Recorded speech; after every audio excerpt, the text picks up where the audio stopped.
I just finished a book for Penguin called Hacking Your Education, which is all about how to educate yourself.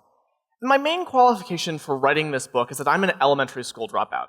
When I was in 5th grade, I came to my parents and told them that I didn't want to go to school. Like many 5th graders, I wasn't really enjoying my time in the classroom. And although my parents were fairly traditional, my mom was a public school teacher and my dad an engineer, both products of the system, they believed in me enough and had the confidence in me to say, hey, make your own decisions. If you want to leave school, go ahead. The worst thing that could possibly happen is that you might go back and, hey, school's always going to be there. And while my parents spent many sleepless nights wondering about whether or not I would succeed outside of school, it worked out okay. And as Nero said, I became an unschooler, which is a self-directed form of homeschooling. I wasn't following any prescribed curriculum, my parents weren't teaching me. Instead, I created an education from the world around me. I found mentors, I built businesses, I did internships, I volunteered in my community, and I was able to do things that I never would have been able to do inside the classroom. Unschooling was determined by a guy named John Holt, who'd been an educator in New York City for 20-some years in the 1960s. And for years, he'd been asking the question that most people ask when they go about improving something, which is, how do you improve school? How do you make this better? And he'd come up with all the usual responses and eventually figured out that he was asking the wrong question. That the right question to ask was, what are the outcomes that we actually want to see from school? Do we want school to deliver content? Do we want school to be a community? Is school about the teachers? Is school about finding mentors? Is school about getting a job? Is it about economic productivity? But it's important to note that this was in 1960. Another adventure into education reform was a book called Summer Hill, about a school in the UK started by a guy named A.S. Neal. This school is a democratic free school that's based in the UK. It started in the 1920s, and there's no curriculum. It's completely flat. And the book that he wrote, by the same name, Summer Hill, sold 3 million copies between 1960 and 1973, which is an astronomical number. And it's amazing to think that even almost 50 years ago, that people were thinking about these schools, thinking about how to become self-directed.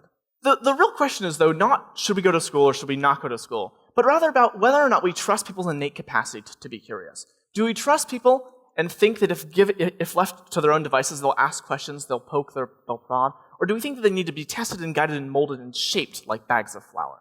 As an unschooler, I was able to do awesome things. I worked on political campaigns, I organized collaborative learning groups, I helped build a library in my hometown, I spent half a year living in France, I went to conferences that I crashed, I worked at startups in Silicon Valley. But even after 6 years outside of the school, I still went to college. That was because my parents had gone and my peers were going, and that's what society expects you to do if you want to be a competent, educated human being. And it's funny, I justified my choice to leave school by saying, oh, my friend Sarah was unschooled and she still got into Harvard, but so it must be okay. It's odd to be in a position where you're trying to define yourself by expectations outside of the system, but yet by the expectations and measures of the system, you exceeded. And what I found at Hendrix is that my frustrations that I had in my 5th grade classroom were still present 6 years later. Students were there not because they knew what they wanted to do with their lives, but because they didn't know what else to do with their lives. It seemed a very expensive way to spend time if you didn't know what you wanted to do. Since 1980, the cost of college in the United States has risen 350% more than the cost of housing, medical care, transportation, or housing, more than the consumer price index. And the trend is following around the world. The UK just tripled tuition fees, and other countries are soon to follow. The average student now graduates with $27,000 in debt, which is just an astronomical amount. An amount that gets you saddled and stuck into a narrow path when you graduate college. There's now more student loan debt than credit card debt in the States. It's really scary, because we're facing a bubble that will be as bad, if not worse, than the housing bubble. At least with mortgages, there's something to repossess. There's a physical asset, there's a house. But you can't repossess someone's education. Sure, you can take back that piece of paper, but it's not worth anything to anyone else.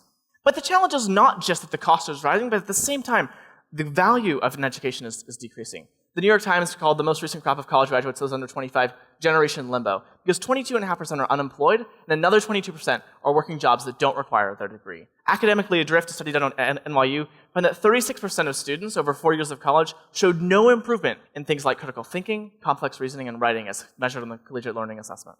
My argument today is not that schools should go away or be banned completely, but rather that there shouldn't be one path. And right now, there is only one path through school. If you don't go to school, there are negative societal stigmas, it's hard to get a job, it's hard to get visas, it's hard to convince people that you're a worthy human being. This was most illustrated to me about a week before I left school, and I was having dinner with a friend in the cafeteria, and he said to me, how are you going to support yourself when you leave school? What are you going to do? How are you going to learn? So I moved back to San Francisco and started writing about my frustrations with college at uncollege.org, and realized that the same self-directed methodology with which I had learned as a child could be applied to higher education. There was no reason that I couldn't direct my own education as I'd done from 6th to 12th grade.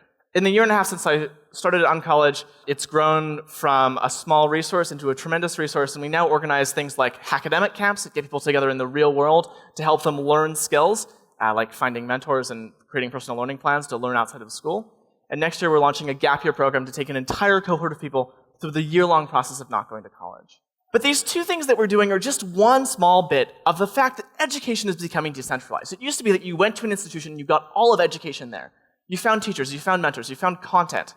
And now that's all being pulled apart, piece by piece, brick by brick.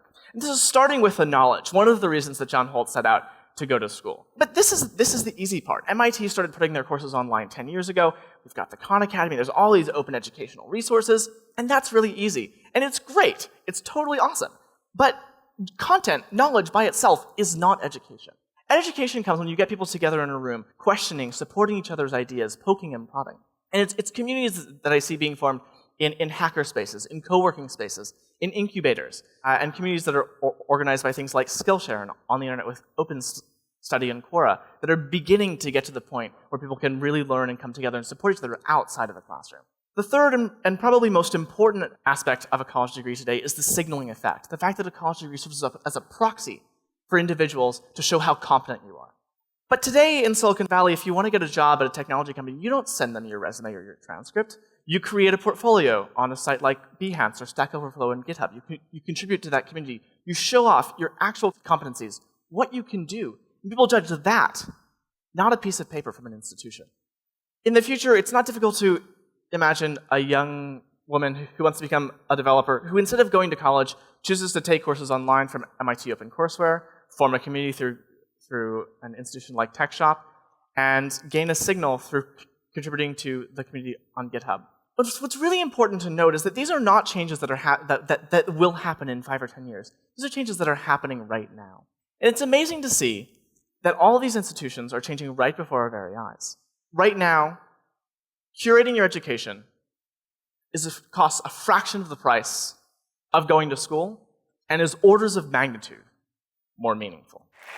Thank you.